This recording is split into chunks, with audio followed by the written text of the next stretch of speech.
concernant le texte d'Apollinaire Hanova-Attaba, Histoire et psychologie des Mélanésiens, où il fait référence à 1878, je voudrais d'abord faire un détour pour expliquer les raisons pour lesquelles ce texte, et même la figure de l'auteur, est importante. D'abord, il a eu des incidences sur le champ politique contemporain des années 60, 70, 80, et je crois même jusqu'à nos jours, pour plusieurs éléments que je vais décliner tout de suite, et après je vais revenir sur la guerre de 1878 et les fictions qui ont été engendrées, notamment entre Ataï Al-Mokrani et Ataï Louise Michel. Alors, sur les éléments pour décliner l'importance de ce texte, si on le lit bien, à la lettre, par-delà les interprétations qui ont été faites après coup, ce texte, il anticipe ce que nous sommes en train de vivre en Nouvelle-Calédonie depuis peut-être une vingtaine d'années, à savoir ce qui est appelé maintenant de ce mot un peu valise, de destin commun, de communauté de destin. Apollinaire Hanova-Attaba, dans sa préface, il dit clairement, avec ses mots à lui, puis ce livre, cet essai qu'il écrit, crée des liens entre les Noirs et les Blancs, et quand il parle des Noirs, c'est les Mélanésiens, les Blancs, c'est les Blancs d'ici, qu'on appelle maintenant les Calédoniens, et les Blancs de métropole, pour construire ensemble. Donc déjà lui, en 65, quand il écrit ce texte, il anticipe ce que nous sommes en train d'essayer de vivre, de construire une communauté, avec un clivage très fort entre la Kanaki et la Calédonie française. Donc premier élément, c'est le premier à l'énoncer, mais pas simplement comme un mot d'ordre, à construire une analyse, un argumentaire, pour dire les raisons pour lesquelles nécessairement la Nouvelle-Calédonie doit construire ensemble une même communauté. Le deuxième élément, c'est que quand il fait la lecture de la guerre de 1878, qui a traumatisé la Nouvelle-Calédonie, plus que 1917, il y a eu une cinquantaine d'insurrections entre 1853 et 1878, c'est-à-dire entre la prise de position par la France de la Nouvelle-Calédonie, par la France, et la guerre de 1878, mais il nous dit que cette guerre-là, elle a traumatisé violemment l'histoire du pays. Et il fait une comparaison qui est discutable, enfin elle vaut ce qu'elle vaut. Il fait une comparaison entre 1789 et l'histoire de la nation française, et 1878 et l'histoire de la nation calédonienne. Alors, pourquoi ? Parce que pour lui, cette première réhabilité la figure de celui qu'on appelle le rebelle ou le chef de l'insurrection kanak Ataï, il démontre en quoi il a été nécessaire et utile, mais c'est très difficile à expliquer, mais il dit en fin de compte que cette guerre était nécessaire. Elle était nécessaire pour que, à partir du sang qui a coulé, le pays puisse être construit sur une nouvelle donne. Après, le deuxième élément qui est important, c'est qu'il ne fait pas simplement l'histoire de l'histoire, il explique l'histoire pour essayer de comprendre comment le pays peut se construire, au niveau du nickel, au niveau des religions, au niveau des institutions politiques. Et l'essai est très fort, parce qu'il explore des pistes qui certes sont à renouveler avec les données quantitatives d'aujourd'hui, mais des pistes sur lesquelles on est encore en plein dedans. Comment construire le pays ? Certains diraient comment construire une indépendance sur une souveraineté économique. Grosso modo, c'est ce qu'il essaie d'explorer. Et puis le troisième élément, c'est la langue. C'est un très grand écrivain. Je pense que c'est le premier écrivain kanak de langue française. Et derrière l'apparente simplicité du style, il y a une profondeur de l'histoire, de la culture, qui est exprimée avec l'art de la simplicité. On retrouvera ça chez Jean-Marie Djibao, qui avait l'art de formuler de manière simple des choses compliquées. Donc ces trois éléments sont très importants. Maintenant, je vais déconstruire un petit peu les fictions autour de 1878, Ataï, et l'Algérie, Al-Mokrani, et Paris, la commune, Louise Michel. La première fiction, c'est de croire que Al-Mokrani, déporté politique, auteur d'une insurrection de 1870 en Algérie, lorsqu'il était ici, 8 ans après, a milité pour la cause kanak. C'est l'inverse. Il faut dire ce qui est. L'histoire est compliquée. Il était du côté de la répression de l'insurrection, pour des histoires de mentalité qui peuvent se comprendre. Al-Mokrani, c'était un excellent cavalier. Il a monté des entreprises de calèches. C'est le premier à monter des entreprises de calèches, c'est-à-dire comment transporter le courrier à travers la Beauce. L'armée coloniale, l'administration française avait besoin de lui. Parce que la guerre qui devait être faite, c'est une guerre dans des brousses, dans des pistes, et ils avaient besoin de gens guerriers, cavaliers comme Al-Mokrani. Lui, il espérait, en étant du côté du Manche, retourner en Algérie, chose qu'il n'obtiendra pas. Le seul déporté politique algérien qui avait véritablement refusé de participer à l'insurrection et qui était en empathie, en sympathie avec la cause kanak, c'est El-Hassad. Haddad, pardon. El-Haddad, dont on a certains textes, et c'est le seul à s'être évadé après Rochefort, en bateau, par Sydney, Égypte, et mourra à Paris auprès d'un compagnon communard dans le 20e arrondissement. C'est le seul qui a refusé de participer à cette insurrection. Haddad, qui est une figure assez étonnante de par ses écrits, puis même de par le côté un petit peu engagé de véritable rébellion. Quant à Louise Michel, la fiction qu'elle aurait donnée son foulard rouge à Ataï, c'est du romanesque. L'historien français Joël Dauphiné l'a très bien démontré, archive à l'appui, c'était pas possible. Louise Michel a été du côté kanak mentalement, mais matériellement, elle ne pouvait pas se déplacer. Parce qu'elle était à Ducos, à l'île des Pins, et imaginez-vous ce qu'étaient les territoires au XIXe siècle. C'était très difficile de se déplacer entre le quartier, ce qui est appelé quartier latin ici, et Ducos. Il y a des laissez-passer, on ne circulait pas librement, et puis alors, qu'est-ce que c'est que pour la Beauce?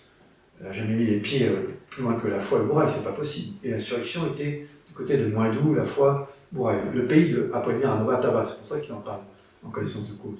Donc la fiction qui consiste à croire, on commet des courts-circuits du point de vue matériel et du point de vue mental. J'ose une comparaison. On avait accusé Jean-Marie Djibaou et Yéwéné d'être complices avec la répression commise par l'élite de l'armée française à Ouvéa en 1988. Mais les gens disent n'importe quoi. Les gens disent vraiment n'importe quoi. Il était à Yengen, les seuls moyens de communication, ils étaient entre les mains de la gendarmerie, qui se trouvait à Yengen. Il faut que les gens se déplacent physiquement sur le terrain pour voir. Il y a la mairie, il y a un fortin de police, et tous les moyens de communication étaient entre les mains, soit des milices coloniales, ou soit de l'armée française. Comment Jean-Marie Djibaou pouvait-il négocier avec des militants qui étaient dans la grotte de Gossana, enfin pas exactement de Gossana, à côté de Gossana, comment pouvait-il communiquer avec l'appareil du pouvoir? C'est du n'importe quoi. C'est toute proportion gardée, c'est ce même n'importe quoi qui court-circuite comme Louise Michel aurait pu rencontrer Ataï. Elle n'a jamais pu rencontrer Ataï. Ataï était dans l'arrière-fond du pays, elle était sur Nouméa. Il faut être un peu réaliste au niveau des histoires des techniques, des technologies et des histoires des mentalités. Et qu'est-ce qui aurait pu faire qu'elle entende cette cause, qu'elle connaisse Ataï, etc. Mais très tôt, elle a fait cause pour la culture kanak. Elle était institutrice et elle s'est intéressée à la culture autochtone. Elle a publié les légendes et gestes kanak, qui est remarquable pour son époque, de s'ouvrir vers la culture de l'autre. Qu'est-ce qu'elle a pu faire entendre parce que Nouméa était terrorisé, c'était une psychologie d'assiser, on parlait d'Ataï comme un spectre. Comme toute proportion gardée quand on parlait des Wamachoro comme un spectre, on n'est pas en 84. Les Wamachoro, vous parlez à Wamachoro des Caldoches ici, ils ont les cheveux qui se dressent sur la tête. C'est la terreur. Parce qu'ici, en Nouvelle-Calédonie, c'est un pays de la rumeur. La rumeur joue beaucoup. Et c'est une île, et, les gens parlent, et la rumeur joue un pouvoir extrêmement étonnant. En 1878, il n'y avait pas de téléphone, il n'y avait pas de moyens de communication, donc c'est l'oralité qui fonctionnait. Et la presse, la quelques presses existantes, donc ce qui était su, toute l'opinion publique était focalisée sur ce qui se passait. Avec bien sûr des miroirs grossissants. Les Kanaks sont des barbares, etc., etc. Il y a un bourguignon qui s'appelle Millet, un capitaine qui a participé à l'insurrection, qui a écrit ses mémoires, et qui s'intéressait beaucoup aux Kanaks, et démontre qu'il n'y a pas eu de barbarie, la barbarie était plutôt du côté colonial. La barbarie du côté colonial. Donc, qu'est-ce qui a fait que Louis Michel s'est intéressé à la cause kanak? D'abord, il s'est intéressé avant l'insurrection, d'une part, et d'autre part, parce qu'il était difficile d'ignorer ce qui se passe. Ça hantait complètement tout le pays, toute la Nouvelle-Guinée. Encore plus que s'il y avait des médias. Donc elle s'est intéressée, elle a fait cause, bien sûr, du côté kanak, mais de là à dire qu'elle a rencontré physiquement, matériellement à Taï, c'est exagéré. Vous pensez que c'est la même chose avec les Algériens? Parce que c'est ce qui l'a amené en Algérie en 1904. C'est suite à sa rencontre avec les déportés algériens. Comment ça a pu se faire, à votre avis? Vous pensez qu'elle a rencontré... parce qu'apparemment, elle aurait rencontré éventuellement Mokrani, mais est-ce que c'est du même ordre? Parce que quand les communards ont été amnistiés avant les déportés algériens, ils ont dû attendre longtemps avant de retourner en Algérie, parce que la France ne voulait pas que Mokrani retourne en Algérie, de peur qu'il revendique les terres qu'on était spoliées. Les députés communards de Rochefort a défendu la cause des collègues et des camarades algériens qui étaient ici. Donc il est fort probable qu'on retourne en France, qu'il y a eu des réseaux de relations avec les Algériens et que c'est ce qui l'a poussé à aller en Algérie. Donc pas forcément une rencontre ici en Nouvelle-Calédonie. C'est très peu probable. Non, je pense que c'est plutôt... à son retour. Les rencontres avec des Algériens ici? Oui. Tu certainement croisé, parce qu'ils étaient déportés politiques. Oui, ils ont dû se rencontrer, se croiser. D'accord.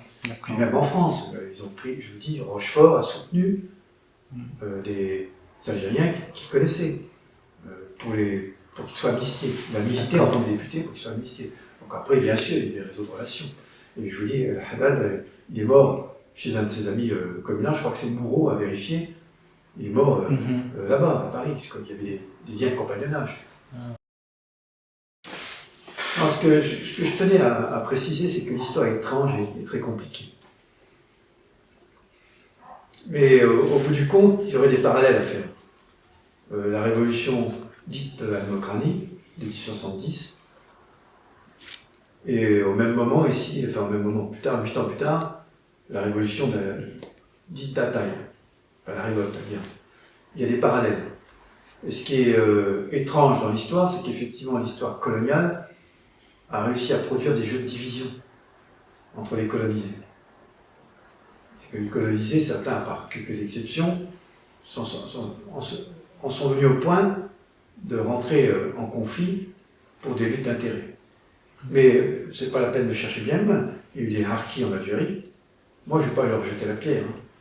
C'est trop facile de juger après coup. Regardez l'histoire de près. Faire de l'histoire.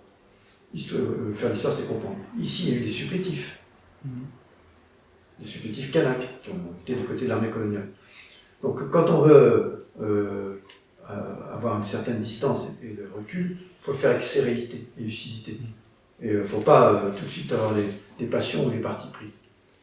Je le dis parce que beaucoup d'Algériens, j'ai fait une conférence à Paris, quand je leur disais que les déportés et transportés, c'est pas pareil, si au fond c'est pareil. Au fond c'est pareil, oui, mais c'est pas pareil, parce que les déportés politiques qui étaient ici, c'était des lettrés. C'était des aristocrates qui savaient lire et écrire l'arabe classique. Ils sont tous retournés. Et il n'y a aucun lien de filiation des déportés politiques. Par contre, les transportés de droit commun, ils ont fait souche ici. Mais c'est pas pour dire, j'entends bien l'objection qui consiste à dire quelle était la ligne ténue qui existe entre le pédale politique. Bien sûr, c'est vrai. Et même quand j'ai fouillé les archives pour savoir s'il n'y avait pas des ancêtres à moi qui les transportaient, il n'y en a pas eu. J'ai regardé à Aix-en-Provence, j'ai regardé toutes les archives. Je suis tombé sur les archives de Cambodgiens, des Khmers, qu'on considérait comme des pirates qui ont été déportés en Guyane. Mais ils étaient considérés comme des droits communs. Mais où est la limite entre le droit de mer et ceux qu'on classifie pirates? J'entends bien cette objection.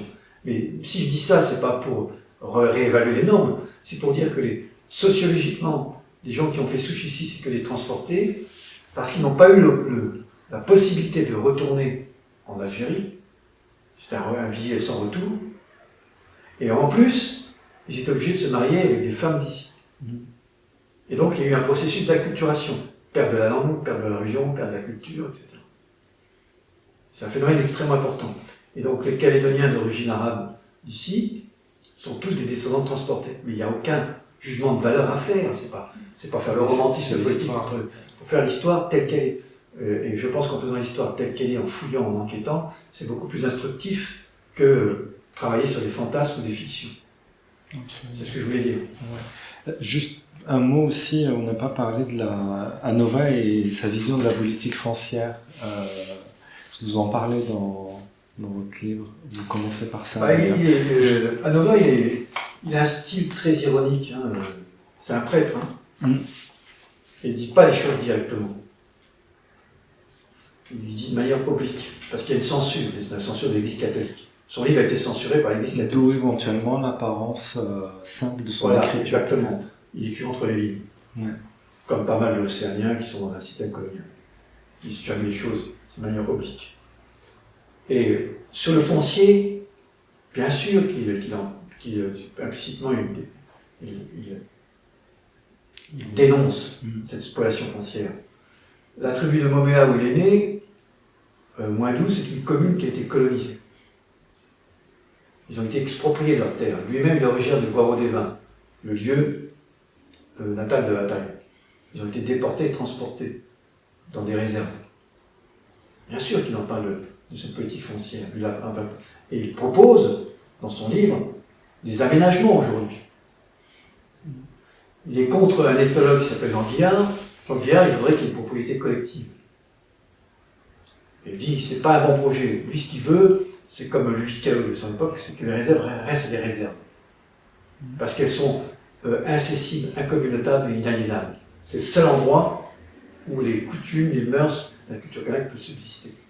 Alors, il y a un paradoxe. Les réserves, c'était les vieux ont parqué justement les Kanaks pour voler les terres. Et aujourd'hui, lui dit qu'il faut conserver ces réserves-là, parce que c'est le seul endroit où la culture kanak et l'art de vivre kanak et la société et la survie sociale kanak peuvent subsister. Et donc, il y a des projets économiques sur le foncier. Des projets pragmatiques. Mais pas que lui, c'était Louis Callot, le député Roque Opidjo, puis bien d'autres.